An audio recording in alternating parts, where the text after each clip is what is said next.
Hi, I'm Sam. Welcome to my channel. Today, I'm going to be talking about 3 things that you should be focusing on when you are in the British Army, or if you're thinking about joining the British Army.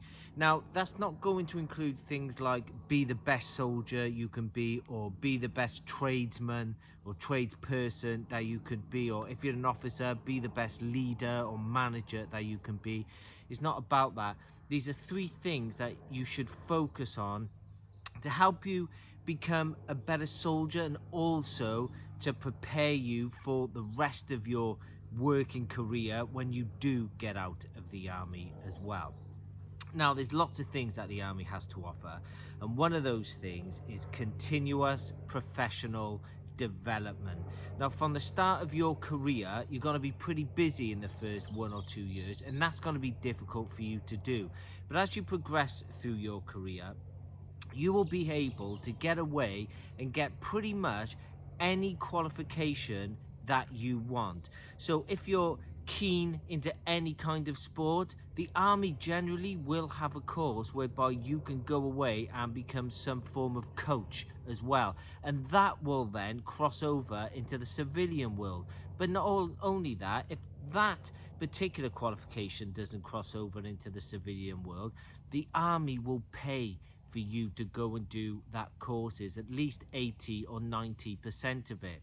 And also, if you're perhaps in one particular trade because you didn't have the qualifications, perhaps you needed better grades on your GCSEs or A levels to transfer or become a different type of trade, you can go ahead and speak to the education services, and if you needed better GCSEs, you could perhaps go there and then adapt what you got for those actual scores from when you were in school, so you can do other courses, A levels, degrees that the army will also pay for. And not only that, that really will set you up. Take it from me, it will set you up from when you do get out of the army, because your time in the army will go super quickly. So continuous professional development. The army delivers loads of courses that are free, and also they will pay for you to go and do courses as well. So you need to be doing that as soon as possible and get as many qualifications as you can with regard to the job that you're in, or if you're planning for the future, or if you're planning for some sort of retrade.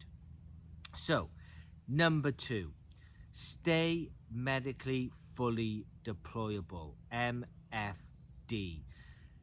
It's a case of, if you stay medically fully deployable throughout your whole army career, it will open up more avenues if you're not medically fully deployable. So if you're medically non-deployable or medically limited deployable. So sometimes it will be the case of, within your regiment, they will be asking for MFD personnel to go and do some pretty rubbish taskings. I totally get that, and people can feel a bit disgruntled because it might only be the same old people going away doing these tasks because they're fully deployable, because they're deemed as completely fit and able-bodied. Now, it can be a bad thing because you're always picked to go and do random tasks, but it's also a good thing because that means your chain of command can write a lot more about you when it comes to your annual report, and therefore your chances of getting promoted quicker is exponentially increased. So if you have any kind of niggling injuries now, go and get them checked out. Go and get them checked out by army physios, and the different types of utilities that the army push people for if they do have injuries are really good at this moment in time. But what I would say also on that is, go and see the physios, go and get your injuries checked out. But if you're not getting better, go and see a civvy.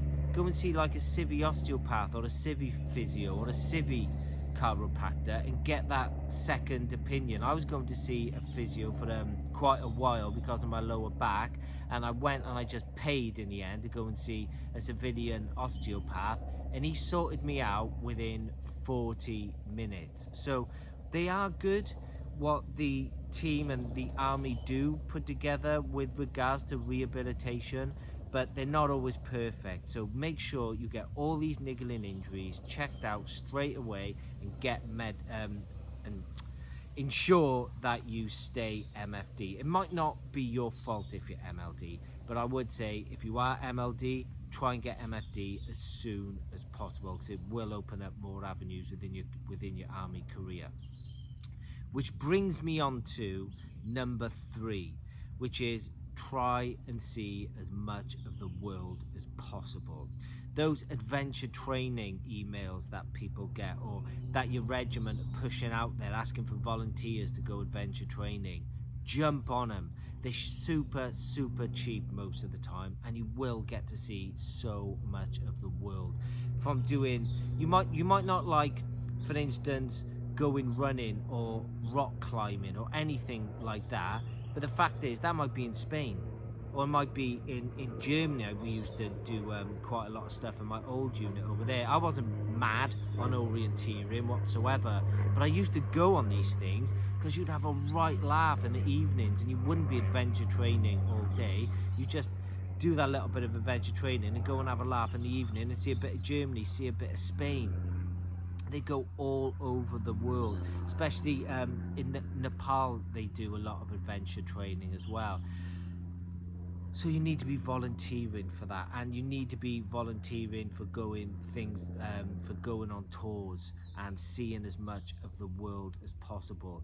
And whether you're looking to join the army now, get in that mindset. If you're in the army now, get yourself into that mindset, and you will probably see your career grow far more quickly, and you feeling less stressed if perhaps you're coming towards the end of your career. If you try and get in that mindset, get that continuous professional development done at least once a month, even if it's just an online course that the army are pushing out there.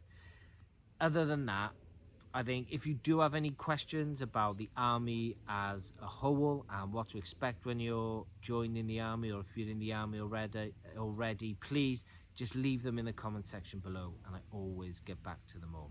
Other than that, take care.